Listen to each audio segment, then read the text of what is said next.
표적은 한자어로 말한다면 두 가지의 뜻이 있습니다. 하나는 표적은 우리가 늘 쓰는 타켓이라는 말을 쓰잖아요. 영어로.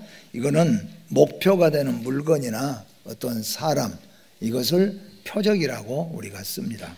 그러나 오늘 본문에서 또 표적이라고 하는 것은 영어로는 미라클이라고 하지만은 겉으로 나타나는 형적, 형태, 이런 것들을 우리가 말할 수 있고, 오늘 본문에는 이 두 번째 표적 미라클을 우리 주님께서 썼고 바리새인과 사두개인들도 쓰고 있습니다. 사실 예수님은 두 가지가 다 해당이 오늘 본문에 된다 말할 수가 있습니다.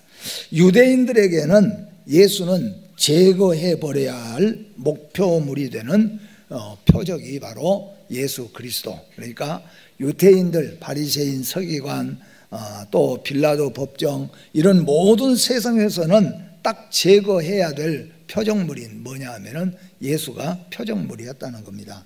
그러나 또 세상의 모든 사람에게는 하나님 되심과 구원주가 되시고 심판주가 되시는 것을 나타내야 될 표적이 누구냐 하면은 또한 예수 그리스도라고 하는 것입니다. 그런데 오늘 본문의 말씀은 바로 이 바리새인과 사두개인들이 예수님에게 와서 예수님에게 말씀합니다. 네가 하늘로부터 온 표적을 나타내라. 네가 하나님의 아들, 그리고 네가 메시아라고 한다면은 그 표적을 나타내라고 하는 그런 요구가 오늘 사실 본문의 요구입니다. 악한 시대가 표적을 구한다. 사람들이 표적을 구하는 이유, 오늘 예수님은 악한 자들이 나에게 지금 표적을 구하고 있다. 근데 그 표적을 구하는 이유에 대해서 말씀합니다. 근데 세상 사람들이 표적을 구하는 데는 두 가지가 있어요. 하나는 뭐냐면은 진정한 하나님의 아들 되심을 믿고자, 여러분 가운데도 그렇겠지만은 저도 모태에서부터 신앙생활을 했고 장로의 아들로, 그리고 팔남매 모두가 다 믿음의 가정에서 자랐지만은 제가 이성적으로는 신앙으로 하나님을 받아들이기가 참 어려웠어요. 정말로 하나님이 살아계신가? 그래서 제가 하나님 살아계신다면은 그 표적을 불로 보여줘도 좋고 음성으로 들려줘도 좋으니까, 아주 작은 표적이라도 좋으니까 표적을 좀 보여달라고 저도 3개월 동안을 제가 부르짖고 했던 기억이 있습니다. 이건 뭐냐 하면은 진정으로 하나님이 계신가, 그것을 알고 싶어서인 것이죠. 그러나 다른 하나는 뭐냐 하면은 예수가 하나님의 아들이 아님을 밝혀내기 위해서 오늘 바리새인과 사두개인들은 예수에게 표적을 구하고 표적을 좀 나타내라. 당신이 하나님의 아들이고 진짜 당신이 하나님이라고 한다면은 그 표적을 좀 나타내라 하는 것은 정말로 믿고 싶어서, 정말로 궁금하고 답답해서가 아니라 예수가 하나님의 아들이 아니다는 것을 세상에다가 나타내고 증거하기 위해서 그렇게 했던 것이에요. 바리새인과 사두개인이 예수님께 온 목적은 1절 말씀해 보니까 시험하려고 왔다, 그렇게 말했잖아요. 그러니까 시험하려고, 그러니까 믿으려고 궁금해서가 아니라 예수가 하나님의 아들이라는 것을, 아니라는 것을 세상에다가 확실하게 좀 증거하기 위해서 표적을 구했다는 겁니다. 예수님을 시험하기 위하여 사탄은 시시때때로 성도를 넘어지게 하고 시험한다는 것을 오늘 우리에게 보여줍니다. 심지어는 창조주, 구속주, 하나님의 아들 되신 예수 앞에 와서도 시험을 했는데 여러분과 저에게는 시험이 없겠습니까? 우리에게도 날마다 시간마다 시험이 있다는 것을 우리가 깨달아야 할 것입니다. 예수가 하나님의 아들이 아니라는 것을 밝혀내고자 예수님 앞에 왔다는 겁니다. 사두개인들은 사실 부활도 믿지 아니하고 천국도 믿지 아니하기 때문에 예수 앞에 표적을 구하는 것은 이런 건 없다는 거예요. 부활도 없고 천국도 없다. 그것이 바로 사두개인들의 생각입니다. 어쩌면 오늘날 부를 노리고 있고 세상의 만족을 누리는 사람들은 천국이 없었으면 좋겠지요. 지옥이 없었으면 좋겠지요. 그렇게 생각하고 살아가는 사람들이 의외로 많이 있다는 겁니다. 그런데 중요한 것은 바리새인들입니다. 이 바리새인들은 부활도 믿고 천국도 믿지만은 문제는 뭐냐 하면은 우리 눈앞에 와 있는 이 예수가 정말로 하나님이냐, 우리에게 약속한 그 메시아냐, 그것을 믿지 못하는 것이죠. 그래서 바로 당신이 메시아가 맞느냐, 그 증거를 대라고 하는 겁니다. 여기에 예수님은 단호하게 자신이 곧 하나님의 나라이심을 선포하고 있습니다. 마태복음 12장 38절 말씀해 보니까 그러나 내가 하나님의 성령을 힘입어 귀신을 쫓아내는 것이면 하나님의 나라가 이미 너희에게 임하였느니라. 예수 그리스도께서 많은 이적과 표적을 이미 다 보여주신 것은 뭐냐 하면은 내가 곧 하나님의 나라, 내가 곧 창조자이고 내가 곧 이 세상 우주 만물의 주인 되시고 심판주 되시고 우리를 구하러 오신 약속된 메시아라고 하는 것을 선포하는 것이에요. 오늘 여기서 세 가지 표적 이야기가 나옵니다. 첫째는 하늘로부터 온 표적입니다. 바리새인과 사두개인들은 예수님에게 하늘로부터 온 표적을 보이라고 요구했습니다.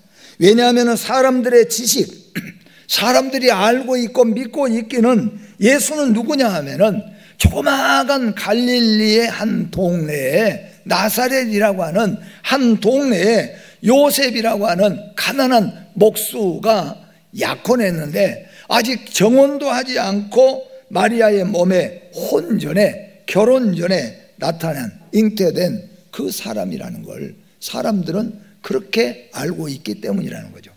그렇기 때문에 예수 그리스도는 요셉의 아들이요, 마리아의 몸에, 그것도 혼 전에 잉태된 사람이라는 거예요. 그러니까 메시아로 믿을 수가 없다는 거예요. 그는 외적으로는 하늘에서 내려왔다고 예수님이 말씀하지만은 사람들이 볼 때 외적으로는 하늘에서 내려올 만한 사람으로 보이지 않을 만큼 초라한 모습이었다고 성경에서 선지자들이 이미 애언을 했습니다. 구약의 선지자들이 애언할 때 메시아가 오실 때 아주 세상에서 사나이 중에서는 사나이로, 귀족 중에서 귀족으로, 왕족 중에서 왕족으로 올 것을 애언하지 아니하시고 초라한 모습의 메시아가 우리의 모습으로 오실 것을 약속하고 있었다는 거예요. 이사야 53장 2절과 3절 말씀을 우리 같이 한번 읽어보겠습니다. 그는 주 앞에서 자라나기를 연한 순 같고 마른 땅에서 나온 뿌리 같아서 고운 모양도 없고 풍채도 없은즉 우리가 보기에 흠모할 만한 아름다운 것이 없도다. 그는 멸시를 받아 사람들에게 버림받았으며 간고를 많이 겪었으며 질고를 아는 자라. 마치 사람들이 그에게서 얼굴을 가리는 것 같이 멸시를 당하였고 우리도 그를 귀히 여기지 아니하였도다. 아멘. 예수님의 이 땅에 오신 모습입니다. 그러니 사람들이 외적으로 볼 때 바라볼 것이 없어요. 성경에 말씀해요. 풍채가 아주 그냥 2m 정도 되고 뛰어나고 인물이 그냥 중중해서 탁 뛰어나서 누가 보더라도 호감이 쫙 가고 좀 그런 정도. 우리 교회 같으면 누구 정도 되겠습니까? 그렇게 탁 되어야 메시아다 그러면은 그거 조금 그런가 싶을 것인데 성경에 그러잖아요. 풍채도 없고 모양도 그러고 예수님이 왜 그렇게 오셨습니까? 성경에 약속했잖아요. 되도록이면 낮은 자로, 되도록이면 천하고 멸시받은 자 곁에 서기 위해서, 그리고 오실 때도요 말 구유해서 오셨고, 그리고 어떻게 예루살렘에 입성하실 때도 말을 타지 않고 낙이 새끼를 탔다 그랬어요. 낙이 새끼는 늘 말씀하잖아요. 나귀도 아니고 나귀 새끼는 장정 조금 키 큰 사람이 타면은 발이 땅에 닿기 때문에 발을 구부려야 돼요. 그 나귀 새끼예요. 이걸 타고 예루살렘에 입성하셨어요. 그러니 사람들의 눈에 보기에는 그렇다는 거죠. 여러분, 표적이 믿음을 가지게 하는 것이 아니라 믿음이 표적을 보게 되는 겁니다. 표적이 있기 때문에 믿음이 생겨진 것이 아니라 믿음이 있기 때문에 표적을 보는 겁니다. 그래서 참된 그리스도인들은 보이지 않는 작은 표적 중에서도 메시아를 보고 천국을 보고 하나님을 보고 창조를 믿는 것입니다, 여러분. 그러나 아무리 오병이어의 기적을 보고 귀신이 물러가고 죽은 자가 살아나는 엄청난 표적을 보았어도 그들의 눈에는, 믿음의 눈이 없는 자에게는 그래도 더 큰 표적만 구할 수밖에 없다는 거예요.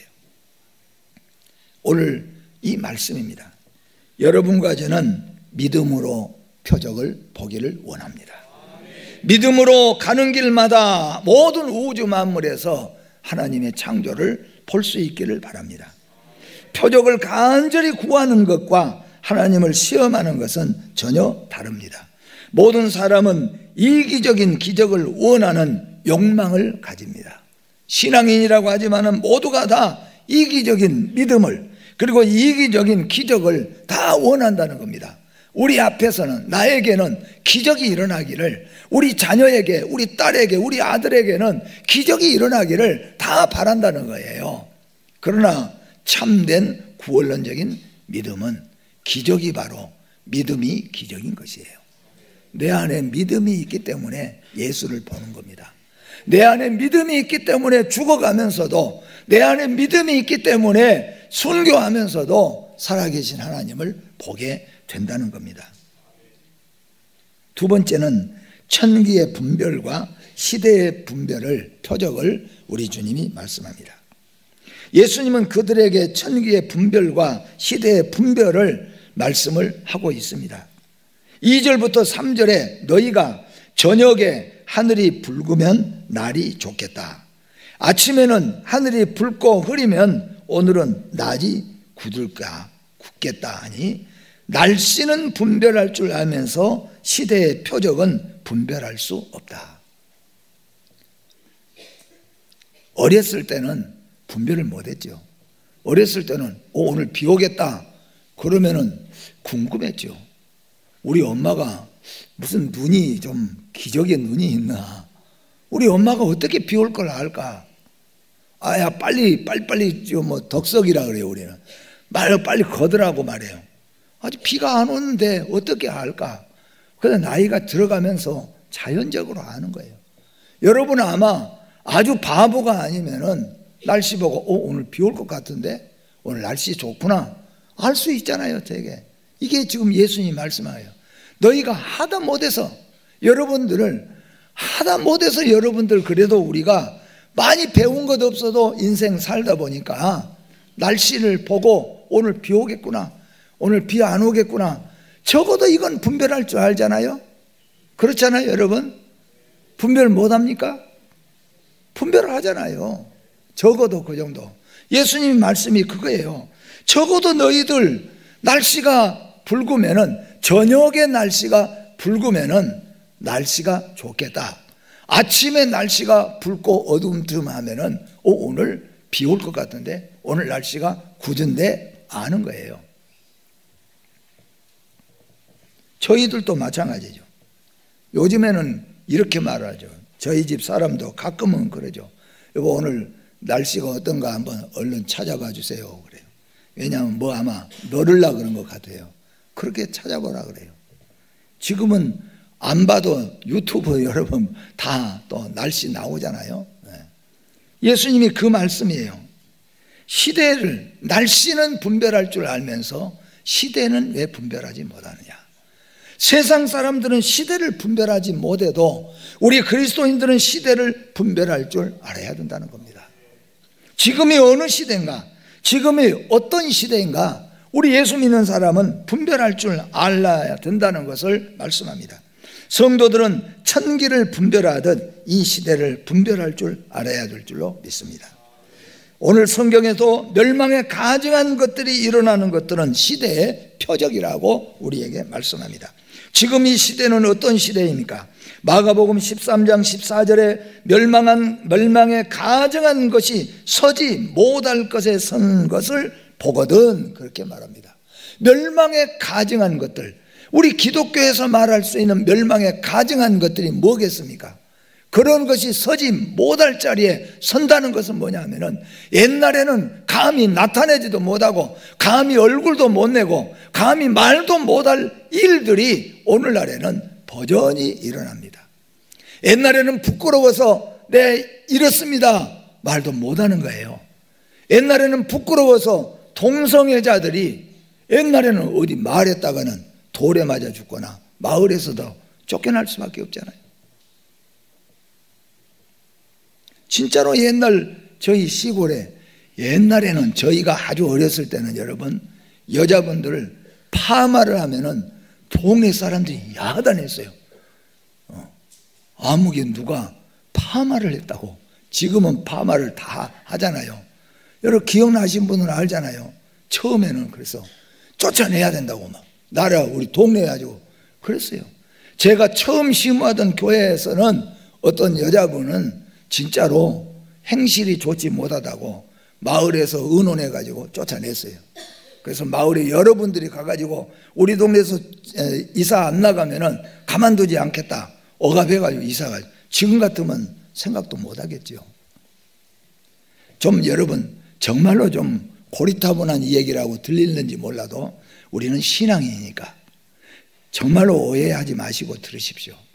옛날에는 여자분들이 담배를 피거나 여자분들이 술을 대놓고 마실 수 있었습니까?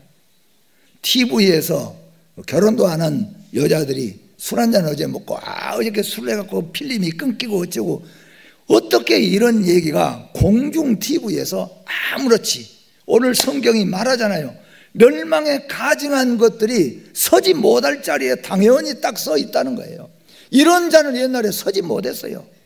이런 사람은 옛날에 앞에 서지 못해요. 부끄러워서 나타나지를 못해요. 교회에서는 있을 수 없고 세울 수 없어요. 그런데 그런 것이 버젓이 서지 못할 자리에서 서서 오히려 많은 사람들이 웃기고 좋아하고 하는 거예요. 이런 일은 부끄러워서 저 어디 몰래서 하는 것이 아니라 지금은 아예 일어나서 시위를 하고 난리 법석이에요. 그 심지어는 법적으로 남자와 남자, 여자와 여자, 부부 법적으로 허락을 해달라는 거예요. 어떻게 해야 됩니까? 오늘 성경에 예수님이 말씀하죠. 멸망에 가증한 것들이, 가증한 일들이 서지 못할 자리에 서는 것이 그것이에요. 우리 앞에 서서는 안 될 것들이 다 서서 하고 나가는 거죠. 지금은 TV에 이런 것들이 당연하고 이런 것들을 제재하면은 큰 문제가 일어납니다. 예수님이 말씀한 건 이거예요. 천기는 분별하면서 이 시대도 분별해라. 멸망에 가증한 것들이 서지 못할 자리에 서기 시작하면은 어떻게 분별해야 되냐면은 주님 오실 날 가까웠다는 것을, 시대가 말세가 되었다는 것, 주님의 무서운 심판이 올 것이라는 것을 우리는 분별하라 하는 거죠. 제가 들으니까 계엄령이 선포된 날, 그날 밤에 라면이 330배가 뛰었다고 그러더라고요. 라면이. 그러니까 라면이 하루에 하나 팔릴 라면인데 계엄령이 선포되니까 몇 개가 팔렸다는 거예요? 330개가 팔렸다는 거예요. 라면이. 그게 뛰었어요. 그러니까 그 사람들은 뭐냐, 제가 드린 말씀은 그거 지금 잘못했다는 말이 아니라 계엄령이 선포됐으니까 앞으로 이 나라가 북한에서 또 어떻게 하면 어쩔는지 모르니까 이 시대를 딱 분별하니까 이거 얼른 쟁겨야 되겠다. 그래서 가장 기초적으로 라면을 가서 그냥 사는 게 330배가 두세 시간 만에 늘어나 버렸다는 거예요. 이게 뭐냐면 시대를 지금 분별해 보는 거예요. 우리는 천기는 분별할 줄 알면서 예수님 말씀하여 어째서 시대는 분별 못하냐? 너희들 멸망에 가증한 것들, 옛날에는 가증한 일들, 가증한 얘기들, 가증한 사람들이 앞에 설지 못할 자리에 설 수 있을 그때가 되면 너희들 깨달으라. 주님 오실 날 가까웠다. 하나님의 무서운 심판이 오겠다. 그것을 잊지 말라는 것입니다. 예수 그리스도께서도 이 시대를 악한 시대라고 정죄합니다. 로마서 12장 22절에 너희는 이 세대를 본받지 말고 오직 마음을 새롭게 함으로 변화를 받아 하나님의 선하시고 기뻐하시고 온전하신 뜻이 무엇인지 분별하도록 하라. 오늘 그리스도인들은 성경과 대치되어가는 세상을 바라보면서 주님 오실 날 하나님의 심판이 가까웠다는 것을 우리가 분별하면서 살자는 것입니다. 세 번째 표적은 요나의 표적입니다. 예수를 영접하지 못하는 어두운 자들에게 주님은 이렇게 말씀하십니다. 너희가 악한 세대가, 악한 자들이 나에게 지금 표적을 구하고 있는데 내가 그동안 죽은 자가 살아나고 병든 자가 고침을 받고 오병이어의 기적들이 일어나는 이런 표적을 많이 구했지만, 많이 보였지만은 너희들이 지금도 믿지 못하고 나에게 표적을 구하니 예수님이 마지막 표적을 말씀합니다. 나의 마지막 보여줄 표적은 하나라는 거예요. 그 표적이 무슨 표적이라고요? 요나의 표적을 보이겠다. 요나의 표적은 여러분이 잘 아는 것처럼 요나서 1장 17절 같이 한번 읽어봅니다. 여호와께서 이미 큰 물고기를 예비하사 요나를 삼키게 하셨으므로 요나가 밤낮 3일을 물고기 뱃속에 있으니라. 아멘. 이것은 예수가 오셔서 죽으시고 무덤에 3일 동안 갇히실 것을 예표로 보여주신 거라는 거죠. 그리고 3일 만에 다시 요나서 2장 10절입니다. 요나서 2장 10절 또 같이 읽어봅니다. 시작.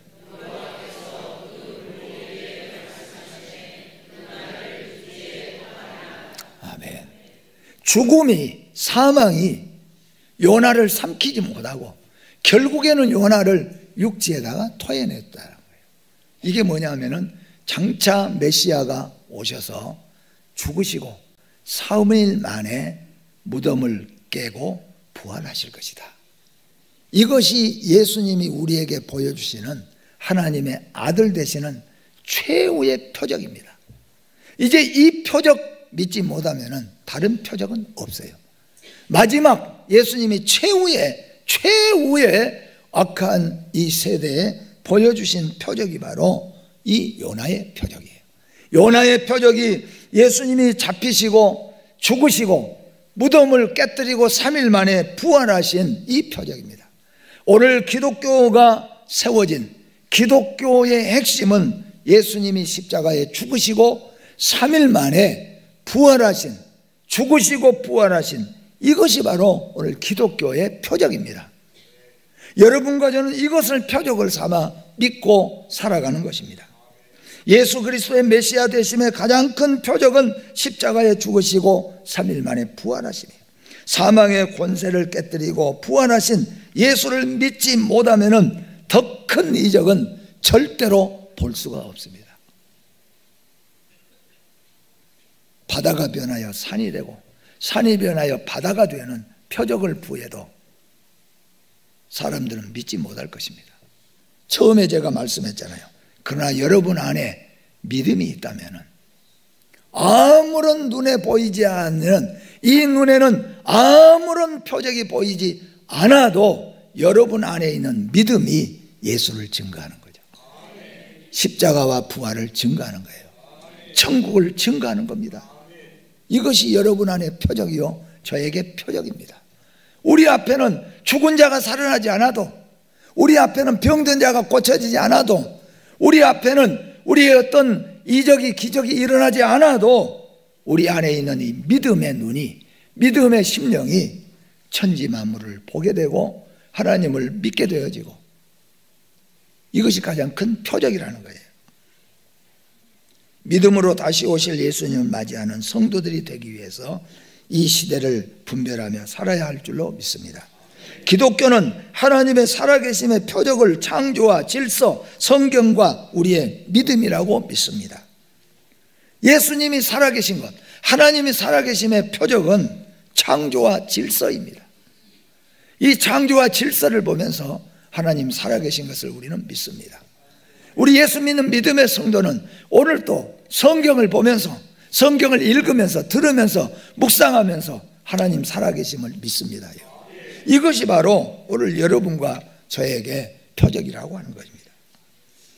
우리는 이 세대를 바라보면서 주님 오실 날이 가까웠다는 표적으로 받아들여야 합니다. 악하고 음란한 세대는 예수 재림을 증거하는 표적이 됩니다. 성경 66권은 마지막 그리스도인에게 주시는 표적입니다. 예수님이 말씀하잖아요. 시대가 악해지고 더 악해지면 더 무질서한 일들이 우리에게 나타날 때 그것을 표적으로 삼으라. 저녁에 날씨가 붉으면 오늘 날씨 좋겠구나. 아침에 붉고 어두컴컴하면 오늘 날씨가 안 좋겠구나 하고 판단하는 것처럼 이 시대가 가정한 것들이 서기 시작하는 그 시대가 오면은 주님 오실 날이 가까웠다는 표적으로 보아라. 이걸 분별할 줄 알라. 최후의 우리의 표적은, 예수님이 우리에게 가장 보여주는 표적은 십자가와 죽으심과 부활입니다.